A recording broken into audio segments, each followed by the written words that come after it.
Hello students, welcome to ICT virtual classroom. I am your English mentor Rohit.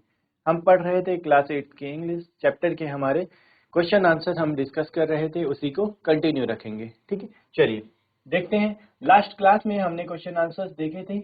यहाँ पर हमने देखा था दो टाइप के हमारे क्या होते हैं, इंट्रोगेटिव सेंटेंस होते हैं। ठीक है, पहला जो कि हेल्पिंग वर्ब से शुरू होता है, जिसे हम यस या नो की फॉर्म में आंसर कर सकते हैं, और दूसरे होते हैं WH क्वेश्चंस। तो हमने ये भी देखा था यस और नो की फॉर्म में जो क्वेश्चंस आंसर होते हैं हमारे, उनमें क्या होता है rising tone at the end. उनके एंड में राइजिंग टोन होता है, यानी हमारी जो टोन होती है वो लो से हाई की तरफ जाती है। बट उसी में अगर हम बात करें WH क्वेश्चंस की, तो WH क्वेश्चंस में क्या होता है, falling tone at the end. हमारी स्टार्टिंग में टोन हाई रहेगी या हमारा साउंड हाई रहेगा और उसके बाद लो हो जाता है। यही क्या होता है, this rise and fall in the tone is called intonation. जो ये हमारी टोन में राइज और फॉल होता है, या एक तरीके से बोले उतार चढ़ाव, यानी ऊंचा बोलना या धीमा बोलना। ठीक है, एक वॉइस का मॉड्यूलेशन होता है, फ्लो होता है, ठीक है, टोन होता है। उसी को क्या बोला जाता है, जो टोन में हमारी राइज और फॉल होता है, यही हमारा इंटोनेशन होता है। ठीक है, यहाँ तक आप सभी को क्लियर होगा। उसके बाद हमें यहाँ पर कुछ सेंटेंसेस गिवन थे, ठीक है, जिसमें कि हमने देखा था, जिसमें क्या है, कुछ WH वर्ड्स हैं, WH वाले हैं, और कुछ क्या हैं, यहाँ पर आप देखेंगे जिनका आंसर यस नो में दे सकते हैं। हमने टेंस पढ़े हैं, वहां पर हमने इसको पूरा डिटेल में पढ़ा हुआ है। ठीक, उसके बाद हमने इसका डिस्कशन देखा था, आंसर्स भी हमने देखे थे। आप इजीली बता सकते हैं जो इज MR यानी हेल्पिंग वर्ब से शुरू हो रहे होंगे, उनका आंसर यस नो में होगा। तो वहां पर क्या होगी, राइजिंग टोन होगी, और जो WH वर्ड्स हैं वहां पर falling tone at the end.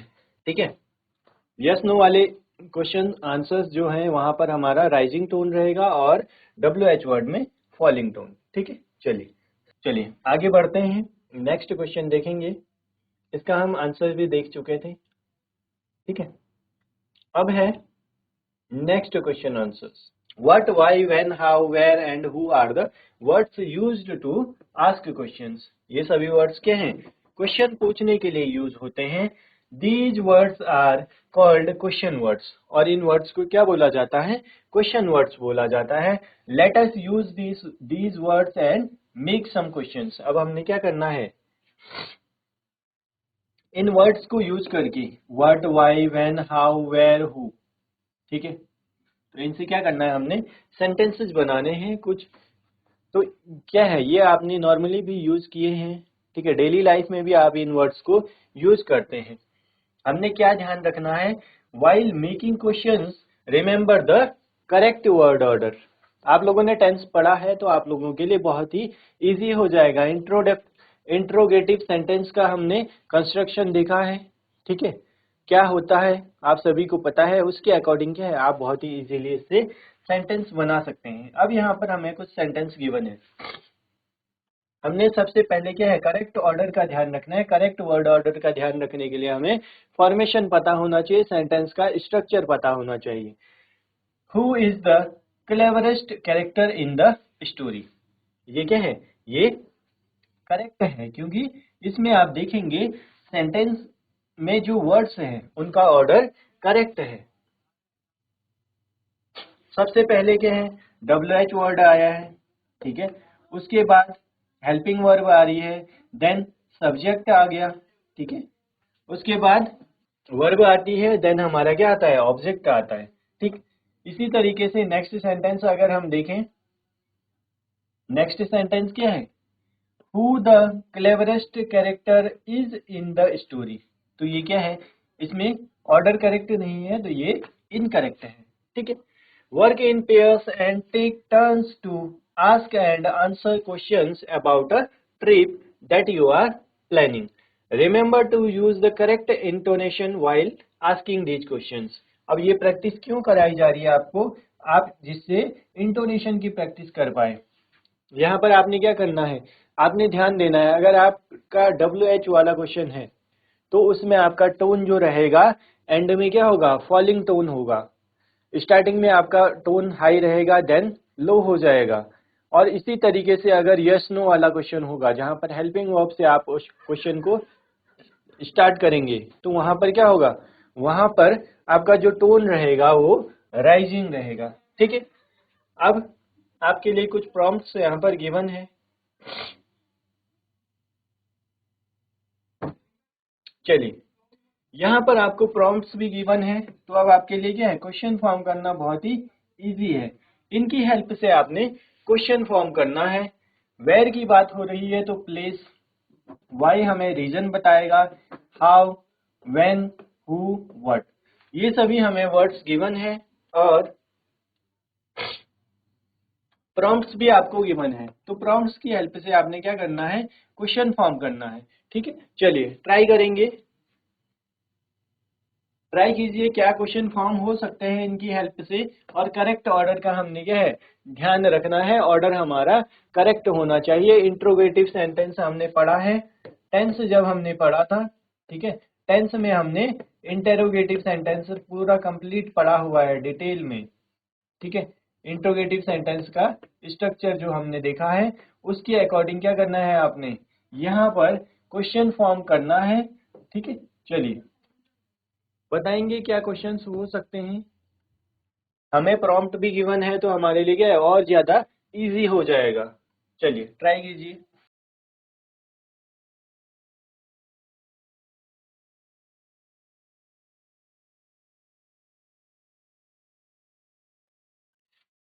चलिए, आई होप आप लोगों ने क्वेश्चंस फॉर्म कर लिए होंगे। आंसर्स देखेंगे। पहला क्या था हमारा, प्लेस के लिए, ठीक है, डेस्टिनेशन, द डेस्टिनेशन, और क्वेश्चन बनाना था हमें वेयर से। तो क्या होगा, क्वेश्चन हो जाएगा हमारा वेयर आर यू गोइंग, आप कहाँ जा रहे हैं। तो यहाँ पर आप देखेंगे जब आप इसको बोलेंगे, ठीक है, जब हम इसको बोलते हैं इन सेंटेंसेस को, यहाँ पर वेयर आर यू गोइंग, तो आप देखेंगे हमारा टोन यहाँ पर क्या रहता है, हाई रहता है। हम क्या है, हाई से लो की तरफ जाते हैं, हाई टू लो। ठीक, इसी में आप अगर सेंटेंस को इज एम आर की फॉर्म में यानी यस नो वाले क्वेश्चन में देखेंगे तो वहां पर क्या होगा, हमारा टोन लो टू हाई जाता है। ठीक, यही इंटोनेशन है, ध्यान रखना है इसको आपने। ठीक, नेक्स्ट है पर्पस, आप क्यों जा रहे हो। तो क्वेश्चन क्या बनेगा, why are you going there, आप वहां क्यों जा रहे हो। थर्ड है मोड ऑफ ट्रांसपोर्ट, कैसे जाओगे। ठीक है, बस से, ट्रेन से, फ्लाइट से यानी एरोप्लेन से, ये कैसे भी आप जाओगे तो हमने बताना है। तो हाउ विल यू ट्रेवल, आप कैसे ट्रेवल करोगे। Then when will you leave, duration की बात हो रही है यानी आप कब निकलोगे, कब आओगे। ठीक है, ड्यूरेशन कब बताएगा, कब आप पहुंच रहे हो, कब जा रहे हो, और कब वापस आओगे, आपको वहां कितना टाइम लगेगा इस आपकी इस जर्नी में। ठीक, व्हेन विल यू लीव, आप कब निकलोगे। Who will go with you, आपके साथ में और कौन आ रहा है। What will you do their, और आप वहां पर क्या करोगे। ठीक है, इस तरीके से हम इसके क्वेश्चन क्या कर सकते हैं, फॉर्म कर सकते हैं। ठीक, चलिए नोट करेंगे इनको।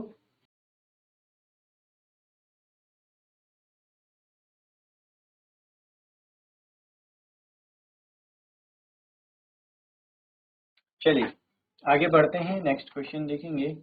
यहाँ पर क्या है, हमें कुछ सैंपल डायलॉग गिवन है, किसके बारे में, about witty characters. Sample dialogue about witty characters. First, who is the witty character in the story. Next, why is their wit important in the story. Third, what clever idea did they use? Fourth one, when does the story take place? Fifth is, how did they use their intelligence to solve a problem? And sixth one, where does the story happen? तो यहाँ पर क्या है, who is the witty character in the story, story में हमारा witty character कौन है, why is their wit important, उनका विट, उनकी सूझबूझ, उनकी समझदारी क्यों बहुत इम्पोर्टेंट है, ठीक है, इस स्टोरी में। What clever idea did they use, वो कौन सा क्लेवर आइडिया यूज करते हैं। When does the story take place, और स्टोरी कब शुरू होती है, कैसे शुरू होती है। How did they use their intelligence to solve the problem, वो अपने इंटेलिजेंस का कैसे यूज करते हैं प्रॉब्लम को सॉल्व करने में। Where does the story happen, ठीक है, ये कहाँ पर हुआ है। आगे यहाँ पर हमें एक ऐसे गिवन है, ठीक है, उसको देखेंगे, देन आगे क्वेश्चंस देखेंगे। A lesson in responsibility. One bright Monday morning, I woke up to the sounds of birds creeping loudly. अब क्या है, बर्ड्स के हैं, बर्ड्स का साउंड जो आता है मॉर्निंग में जब मैं उठा। One bright Monday morning I woke up to the sound of birds chirping loudly. जो बर्ड्स हैं वो क्या है, सुबह सुबह हम लोग उठते हैं तो चिड़ियाओं की चहचहाने की जो आवाज आती है, ठीक है। For once I wasn't late for school, मुझे एक बार के लिए लगा कि मैं स्कूल के लेट हो गया हूँ। My uniform was neatly laid out and my homework was already packed in my bag. मैंने क्या है, अपना होमवर्क भी अपने बैग में रख लिया था, यानी अपना काम कंप्लीट किया हुआ था। I felt proud of myself for being so organised, मैं खुद पे क्या प्राउड फील कर रहा था, खुद को इतना ऑर्गेनाइज्ड देखकर। But little did I know the day would still teach me an important lesson, और मुझे ये भी पता था कि ये दिन मुझे क्या है, एक इम्पोर्टेंट लेसन सिखाएगा, यानी हर दिन हम कुछ नया सीख सकते हैं, ठीक। During the morning assembly hour teacher mister Rao announced a surprise science quiz. अब जो हमारे टीचर हैं साइंस के मिस्टर राव, उन्होंने क्या किया, अनाउंस किया एक surprise quiz. My heart skipped a beat, मेरे दिल ने क्या है एक बीट स्किप कर दी, यानी अचानक से क्या हो गया, ये सरप्राइज कम शॉक हो गया। अगर आप लोगों को भी क्लास में किसी दिन बोला जाए कि आज आप लोगों का टेस्ट होगा, सरप्राइज टेस्ट, तो आप अगर उसके लिए रेडी नहीं हो तो थोड़ा सा क्या हो, घबराहट सी हो जाती है, एक बार के लिए डर जाते हैं। I had studied the chapter a week ago, और मैंने वो चैप्टर क्या है एक हफ्ते पहले पढ़ा था। But I had forgotten to revise it over the weekend, और मैं उसको इस वीकेंड पे रिवाइज करना भूल गया। As I sat at my desk with the question paper in front of me I froze, जैसे ही क्वेश्चन पेपर मेरे डेस्क के सामने आया तो मैं क्या हो गया, आई फ्रोज। आई फ्रोज का मतलब कुछ देर के लिए जैसी पोजीशन में था आदमी वैसे ही रह जाता है, ठीक है। The questions looked familiar yet I couldn't recall the answers clearly. अब पढ़ा हुआ था तो इसीलिए क्या है, क्वेश्चंस फैमिलियर लग रहे थे, बट उनको क्या है, उनके आंसर्स को रिकॉल नहीं कर पा रहा था। आप लोग भी अगर रिवाइज नहीं करते हैं तो क्या है, आपको लगता है कि ये क्वेश्चन किस चैप्टर से है, क्या है ये क्वेश्चन, हमने देखा हुआ है, क्वेश्चन से आप फैमिलियर होते हैं, लेकिन जो उसका आंसर है उसको आप ठीक से रिकॉल नहीं कर पाते हैं। यही उसके साथ भी हुआ है। I tried my best to focus, मैंने अपना बेस्ट ट्राई किया फोकस करने के लिए, बट इट वॉजंट इनफ, लेकिन ये सब इनफ नहीं था। Later, when the results were announced, I scored much lower than I expected. Sorry. तो आगे बोलता है later when the result were announced, जब रिजल्ट अनाउंस हुआ, I scored much lower than I expected, मैंने जितना एक्सपेक्ट किया था उससे भी कम स्कोर मुझे मिला। Disappointed, I spoke to Mr. Rao after the class, मैं बहुत डिसअपॉइंट हो गया और अपने टीचर से बात की। He smiled and said, उन्होंने स्माइल किया और बोले, It's not about how much you know, but how consistently you prepare. ये क्या है, इस बारे में नहीं है कि आपको कितना आता है, ये है कि आप कितना कंसिस्टेंट होके किसी चीज के लिए प्रिपेयर करते हैं, तैयारी करते हैं। Some efforts add up every day, हर दिन कोई ना कोई नया चीज सीखो, उस पर एफर्ट डालो, ठीक। हर वर्ड्स स्टेड विद मी, उनकी ये बातें मेरे दिमाग में हमेशा के लिए बैठ गई। बोलते हैं ना कि हमारे जहन में ये बातें बैठ गई। तो उन्होंने क्या बोला, हर दिन कुछ नया सीखो। आप लोगों को भी क्या है, हर दिन अपनी लाइफ में स्किल्स को अपग्रेड करना चाहिए, मेहनत करनी चाहिए, पढ़ाई करनी चाहिए। जो भी आप काम कर रहे हैं पूरे कंसिस्टेंसी के साथ, ठीक। From that day on I made it a habit to revise my lesson regularly. उस दिन से क्या है, मैंने अपनी हैबिट बना ली कि जो भी हमें पढ़ाया जाएगा उसको रेगुलरली क्या किया जाएगा, रिवाइज करूंगा। Even if there wasn't an immediate test, अगर कभी इमीडिएट टेस्ट नहीं भी होता था तो मैंने क्या है, अपनी हैबिट बना ली, मैं डेली रिवाइज करता था, रेगुलरली रिवाइज करता था। Responsibility isn't just about being on time और फिनिशिंग टास्क। रिस्पॉन्सिबिलिटी क्या है, ये सिर्फ इस बारे में नहीं है कि टाइम पर और क्या है, टाइम पर कोई टास्क फिनिश करा जाए या फिर टाइम पर कोई काम हो या टाइमली कोई टास्क फिनिश किया जाए। It's about being ready for what's unexpected. Responsibility क्या होती है, जो एक्सपेक्टेड है उसके लिए तो सभी रेडी रहते हैं। हमें क्या है, कुछ चीजें क्या होती हैं, अनएक्सपेक्टेड भी हमारी लाइफ में आ सकती हैं, उनके लिए भी हमें रेडी रहना चाहिए। ठीक है, चलिए, अगर आप लोगों को नोट करना है तो ऐसे ही नोट कर सकते हैं quickly. A lesson in responsibility, ये क्या है, रिस्पॉन्सिबिलिटी क्या होती है। ठीक है, तो आप लोग समझ गए हैं रिस्पॉन्सिबिलिटी, इस पर हमारा पूरा ऐसे है। चलिए नोट करेंगे जल्दी से।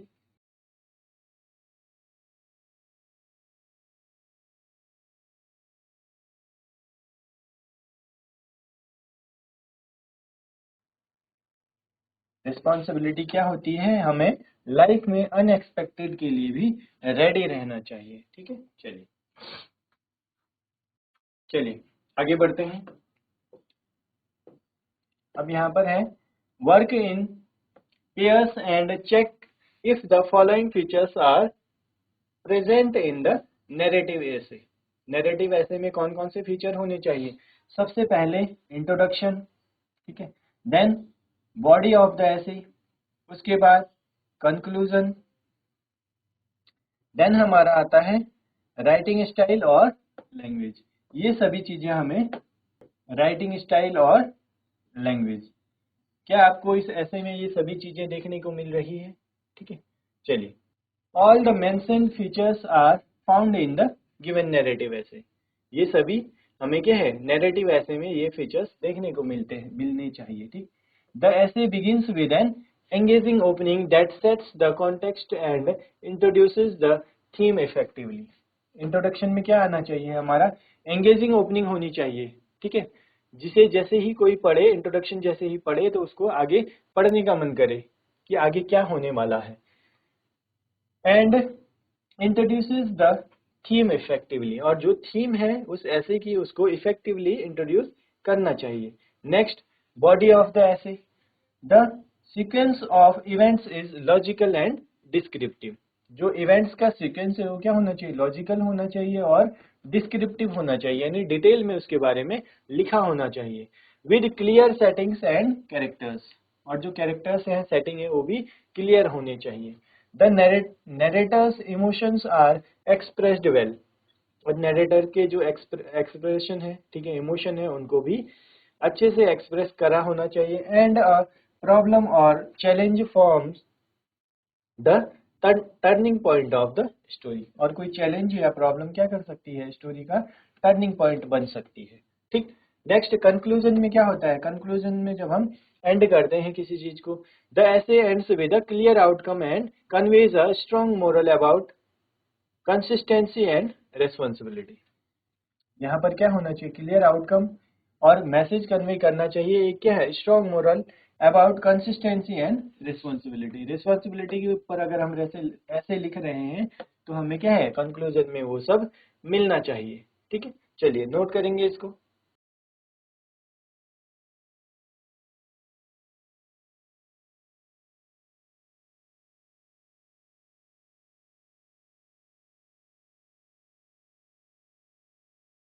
चलिए आगे बढ़ते हैं। नेक्स्ट है राइटिंग स्टाइल और लैंग्वेज।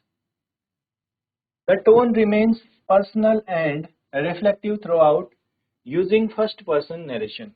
जो हमारी टोन है वो क्या है, रिफ्लेक्टिव होनी चाहिए थ्रू आउट, मतलब है कि पूरे ऐसे में using first person narration. Language, the language is simple and clear with correct grammar, spelling and punctuation. जो हमारी लैंग्वेज है वो सिंपल और क्लियर होनी चाहिए और उसमें ग्रामर भी क्या है, करेक्ट होनी चाहिए, स्पेलिंग करेक्ट होनी चाहिए, पंक्चुएशन अपनी जगह पर होनी चाहिए। ठीक है, चलिए नोट करेंगे इसको।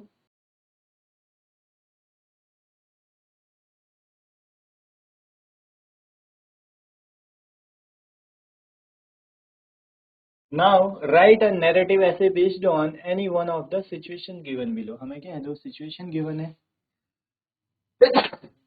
दो सिचुएशन यहाँ पर गिवन है। First, the day I learned the value of team work.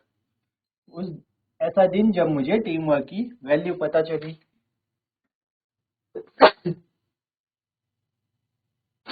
और दूसरा, a small act of kindness that made a difference. एक छोटा सा काइंडनेस का एक्ट क्या कर देता है, बहुत बड़ा डिफरेंस ले आता है। ठीक है, उससे बहुत बड़ा डिफरेंस आ जाता है। ठीक है, इस पे हमारे कुछ आंसर्स हैं, देखेंगे इनको। हिंट्स हमें गिवन है, hints to write a narrative essay. Narrative essay लिखने के लिए हमें कुछ हिंट्स यहाँ पर गिवन है। Right about a situation where teamwork helped you accomplish something you couldn't have done alone, such as a school project, sports event, or class competition. Describe how the experience helped you realize the importance of cooperation and shared effort. तो आप इसमें क्या कर सकते हैं, आपने क्या करना है, राइट अबाउट सिचुएशन, आपने उस सिचुएशन के बारे में लिखना है where team work helped you, जब आपको क्या है, टीम वर्क ने हेल्प किया to accomplish something you couldn't have done alone, जो चीज आप अकेले नहीं कर सकते थे। उसमें क्या हो सकता है, such as a school project, sports event और क्लास कंपटीशन। ठीक, describe how the experience helped you realise the importance of cooperation and shared effort. ऐसा होता है कई बार हम कोई काम अकेले नहीं कर सकते हैं, तो उसमें क्या है, कोई हमारा सपोर्ट करता है, मिलकर हम उस काम को काफी इजीली कर पाते हैं। तो आप उसके बारे में यहाँ पर लिख सकते हैं। ठीक है, ये आप सभी के लिए होमवर्क है, आपने इस पर ऐसे लिखना है, नैरेटिव ऐसे। नेक्स्ट, यहाँ पर आपको बताया जा रहा है, ठीक है, हिंट यहाँ पर गिवन है, उसके अकॉर्डिंग आप लिखना है।